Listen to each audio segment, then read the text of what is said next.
പക്ഷെ എങ്ങനെയാണ് ട്രംപ് ഇതിലേക്ക് വരിക? ശ്രീ വി പി ശ്രീധരനാഥൻ, അതൊക്കെ പറയാം. ഒരൊറ്റ കൈ സൈനിക നേതൃത്വങ്ങൾ പ്രഖ്യാപിക്കണം.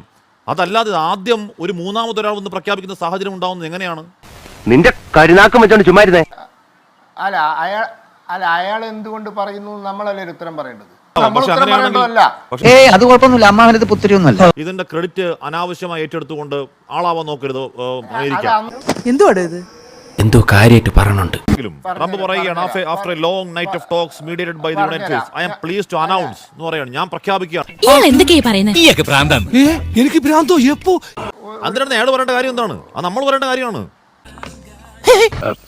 ക്ഷോഭം ഒന്നിനും ഒരു പരിഹാരമല്ല. പക്ഷേ ട്രംപ് പറഞ്ഞാൽ മറുപടി പറയട്ടെ. അങ്ങനെയാണെങ്കിൽ ഈ ട്രംപ് നുണ പറയുകയാണെന്ന് പറയണ്ടേ ഉത്തരവാദിത്തപ്പെട്ട ആരെങ്കിലും? ഞാനുമായി ബന്ധമുണ്ടെന്ന് മറ്റോ പറഞ്ഞാൽ ട്രംപ് എന്ത് പറയുന്നു, എവിടെ പറയുന്നു, എന്തൊക്കെ പറയുന്നു എന്ന് പറയേണ്ടത് ഭാരതത്തിനല്ലേ അതിന്റെ ഉത്തരവാദിത്തം? എന്താ ചെയ്യാ? അത് കൃത്യമാണ്. നമ്മൾ സൈന്യം പറയുന്നതും ഭരണ നേതൃത്വം പറയുന്നതും വിശ്വസിക്കുന്നു. ഇത് വലിയ ശല്യമായല്ലോ. തനിക്ക് വേറെ ഒരു ജോലിയില്ലേ? നമ്മുടെ ഒരു പ്രധാന ജോലി ഇതാണ്.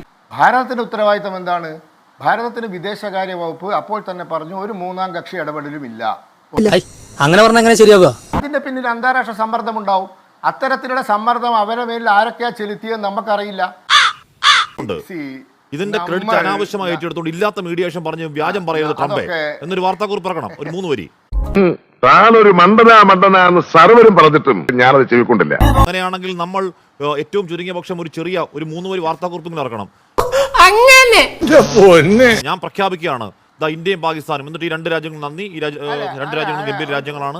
തലറിഞ്ഞിട്ട് വയ്യേ. അപ്പോ എന്റെ ചോദ്യം ഇതാണ്, ആരാണ് ഞാൻ?